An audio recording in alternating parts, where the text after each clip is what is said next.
गए बरस की ईद का दिन क्या अच्छा था। चांद को देख के उसका चेहरा देखा था। फिजा में कीट्स के लहजे की नरमाहट थी।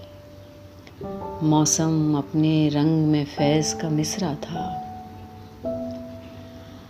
दुआ के बेआवाज़ उलूही लम्हों में वो लम्हा भी कितना दिलकश लम्हा था।